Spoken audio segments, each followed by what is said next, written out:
Hoy vamos a entrarle a una leyenda urbana, bueno, casi mítica ya, del mundo de los videojuegos. Polybius. Ah, sí.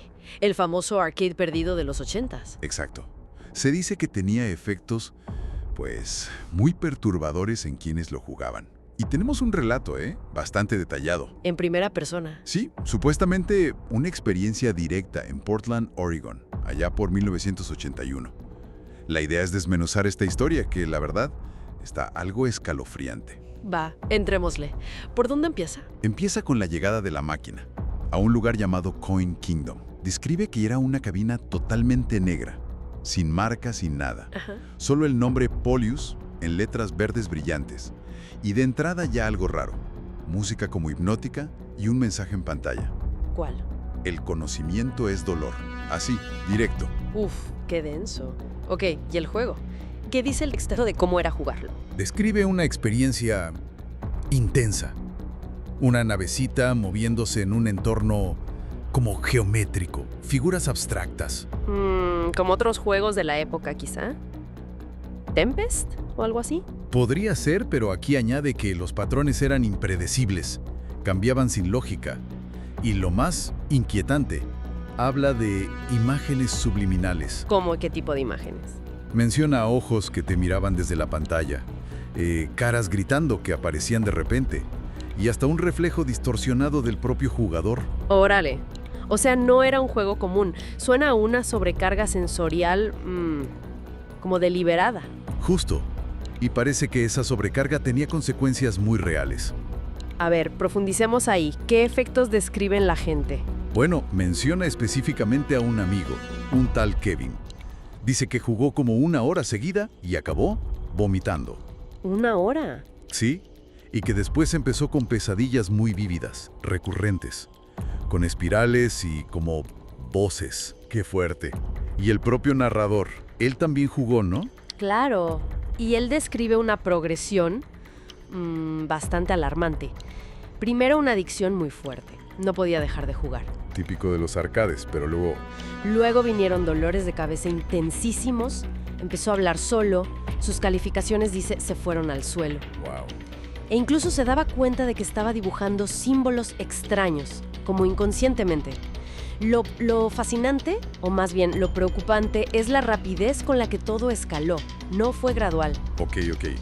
Ya tenemos efectos físicos y psicológicos muy notorios. Pero la historia mete otro elemento, ¿verdad? Muy de teoría de conspiración. Ah, sí. Los famosos hombres de negro, Esos meros. ¿Qué dice de ellos? que aparecían semanalmente, siempre de traje oscuro, no jugaban, eso es clave, solo se paraban cerca de la máquina, observando a los jugadores, tomando notas en libretas, y a veces abrían la máquina, le movían adentro o hasta conectaban aparatos raros. Y nadie decía nada. El relato menciona que un empleado del local, un tal Tomás, tuvo que firmar un acuerdo de confidencialidad sobre la máquina. Eso ya, pues, añade misterio. Claro, secreto total. Y hay una escena clave que el narrador dice haber visto, ¿cierto? Algo que lo marcó. Sí, y es como un punto de quiebre. Cuenta que vio a uno de estos hombres conectar un cable a Polybius. Y en la pantalla del juego apareció una imagen. ¿Del juego? No. Era una imagen como granulada, tipo cámara de vigilancia. Y mostraba a su amigo, a Kevin, durmiendo en su cama. No puede ser. Desde el juego. Desde la máquina, Polybius. Eso es lo que él narra. Y claro, ahí la pregunta es inevitable. ¿Era solo un juego? ¿O algo más? ¿Una herramienta de monitoreo, quizá? Es que allí es donde la cosa se pone realmente turbia. Porque el texto conecta eso directamente con lo que pasó después. ¿Qué pasó? Que al día siguiente de ver esa imagen, Kevin desapareció. Simplemente, ya no estaba. ¿Desapareció? ¿Así nada más? Así lo cuenta. Y, al mismo tiempo, la máquina Polybius también desapareció del arcade. Se la llevaron. ¿Y el dueño? El dueño, según el narrador, negó todo. Dijo que esa máquina nunca había existido, que nunca estuvo ahí. Borrada del mapa tal cual. ¡Qué conveniente! ¡Wow! ¡Qué historia! ¿Y el narrador? ¿Cómo quedó él después de todo eso? Pues muy afectado. Describe secuelas bastante serias. Pérdida de la noción del tiempo, como lagunas. Episodios de sonambulismo. Sonambulismo. Sí. Cuenta que despertaba en lugares extraños de la ciudad sin saber cómo llegó ahí. Y que a veces se encontraba escribiendo mensajes crípticos, como: no dejes que te juegue a ti. ¡Qué miedo! ¿Le dieron algún diagnóstico? Menciona que eventualmente les diagnosticaron algo llamado trastorno disociativo, que en el contexto del relato suena a esa ruptura con la realidad que vivió, además de pesadillas constantes con cosas del juego. Tiene sentido, digo, después de esa experiencia.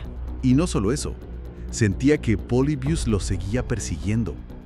Dice que veía la palabra escrita en grafitis, en anuncios borrosos, hasta en la estática de la tele. Paranoia. ¿O algo más? ¿Podría ser? Incluso cuenta que encontró un foro en internet a principios de los 2000 donde otras personas contaban historias idénticas. ¿En otras ciudades? Sí, en otras ciudades. Mismas descripciones, la máquina negra, los hombres de negro, los efectos. Menciona una captura de pantalla horrible de un niño con código binario en los ojos y el texto: estamos observando. ¿Qué cosa? ¿Y qué pasó con ese foro? Desapareció. Un día intentó entrar y ya no existía. Como si lo hubieran borrado. Claro. Todo muy consistente con el patrón de desapariciones. La historia da un salto en el tiempo después, ¿no? Sí, años después. El protagonista vuelve al lugar donde estaba el Coin Kingdom. Ahora es una tienda de celulares o algo así. Ajá. Pero por alguna razón, entra y termina en la bodega. Y ahí está, olvidada, cubierta de polvo. La máquina Polybius original. No. ¿Le encontró? Según el relato, sí. Y ese es el clímax. Describe que sintió un impulso, la limpió un poco y la conectó. ¿Funcionó? Funcionó. Y apareció un mensaje. Bienvenido de nuevo. Ay, nanita. Dice que sintió como si el juego lo estuviera jalando hacia adentro, como si lo absorbiera. Y que empezó a escuchar miles de voces, como atrapadas dentro de la máquina. Y ahí perdió el conocimiento. Se desmayó. ¿Y luego? Despertó en un hospital. La versión oficial dice fue que tuvo un ataque, una crisis nerviosa, algo así. Y la máquina Desaparecida. Otra vez. Nadie supo nada. es un ciclo, siempre desaparece. Exacto. Y el relato termina llevándonos al presente, bueno, a 2025 en el texto. El narrador sigue con la duda, con la incertidumbre de qué fue real. A veces, cree escuchar la música del juego o susurros. ¡Qué cierre! Entonces, ¿qué nos deja esta historia? Es una locura. Leyenda urbana pura, paranoia tecnológica. Quizá un eco de experimentos reales tipo MK Ultra. Podría ser una mezcla de todo. Lo que sí logra muy bien es transmitir esa sensación, inquietante, ¿no?, de que la realidad que percibimos puede ser manipulada o vigilada. Totalmente. Y esa frase final que el narrador cree escuchar: tu partida aún no ha terminado. Es, escalofriante. Si sigues la lógica del relato, sugiere que la influencia de la máquina o lo que sea que represente sigue ahí. Que la vigilancia o el efecto nunca pararon para él. Exacto. Que sigue siendo, en cierto modo, un jugador. Nos deja pensando, ¿no? Digo, más allá de Polybius, ¿hasta qué punto las tecnologías que usamos diario, que nos entretienen, podrían estar observándonos o afectándonos de formas que ni entendemos? Esta historia, sea verdad o ficción muy bien armada, toca esa fibra, esa desconfianza moderna hacia lo que no vemos detrás de las pantallas.